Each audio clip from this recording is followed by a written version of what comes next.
Hey friends and fam, today I wanted to go over some basics with regards to the pull-up. Now I know many people actually aren't able to perform a pull-up right now, and that's okay. I'll show you a couple ways that you can start to progress yourself to the point of being able to do a pull-up, but I'm also going to show you some things that'll add to your current pull-up total that most of you probably aren't doing. So for one, I'm going to show you what a real pull-up looks like and what the misinformed, wrong version of a pull-up looks like. So, a real pull-up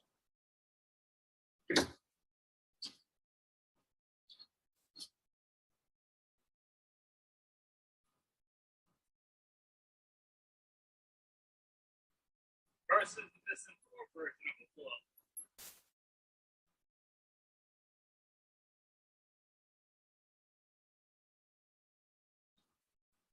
So, I want to point out a few key differences. For one, width, length on a bar. Now, a lot of people like to go straight over shoulders, just outside of shoulders. I'm going to say go as wide as you can on a bar. Reason being is it is much less distance to go from here with chin over bar than it is to go from here, chin over bar. You're saving yourself about 1.5 feet. And if you have to go less distance, it requires less energy. You can do more pull-ups. Second thing I want to point out, if you notice on my legs, the first set, everything is straight, locked down. My legs were in straight position. I was right here in my pull-ups. Nothing was moving around. Nothing was jostling around. It was all locked down in position. If you notice the wrong version, I crossed my legs behind me and I kind of added a little bit of a kipping movement into it to try to give myself a little momentum up. Now, if you're going to failure and you need to add in some kips to get a couple of extra reps, it's not a problem.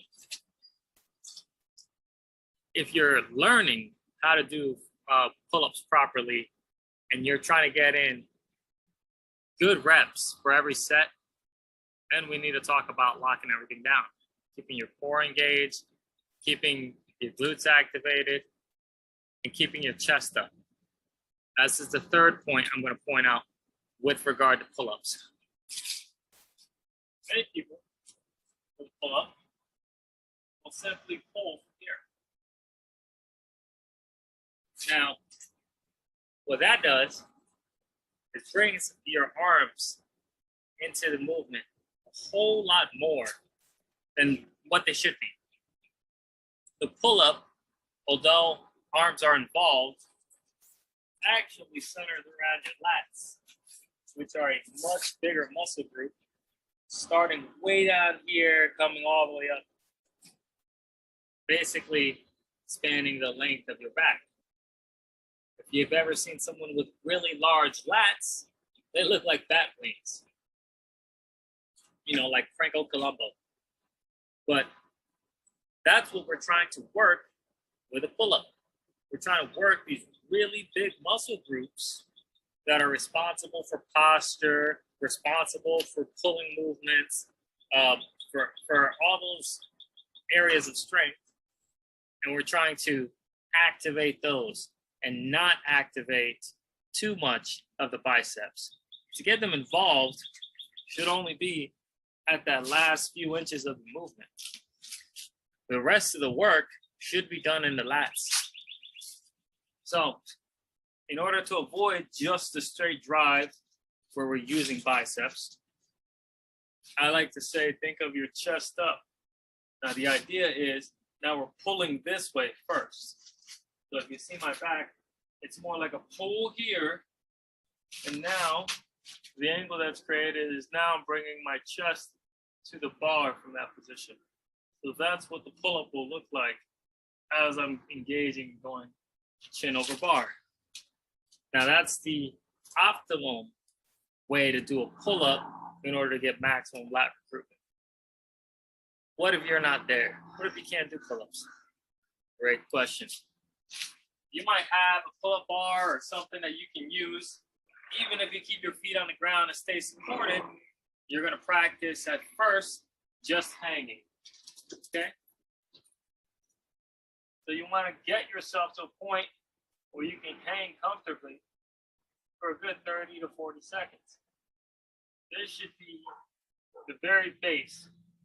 You see my thumbs? I got a Lego grip. I don't lace my thumbs around because as you're pulling up, if your thumbs are laced, the idea is you start to do this when you get to the top. If you keep Lego gripped like that, thumb to the side, as you're pulling, keep it all in front. Second progression, I've got helicopter over top, is to work on that 3-inch range of motion, but it's just a pull here. So coming from a hang to a pull here. This is what that looks like.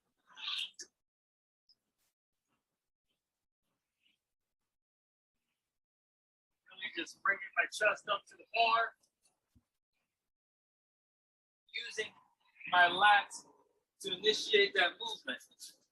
And you can see just by doing that, I'm already accomplishing 3 or 4 inches of range.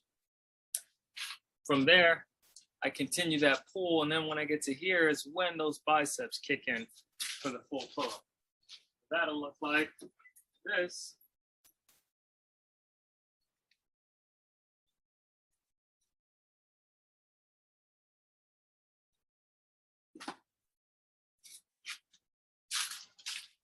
But level 2 is doing that little 3-inch progression.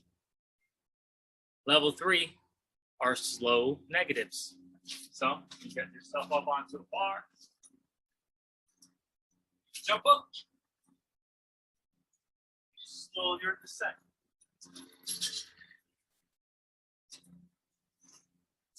The idea is to go as slowly as possible as you're descending. This recruits way more muscle fibers than doing the actual pull-up portion. So this is going to help you get there. But those are the 3 progressions you need to make before you can get to a full pull-up.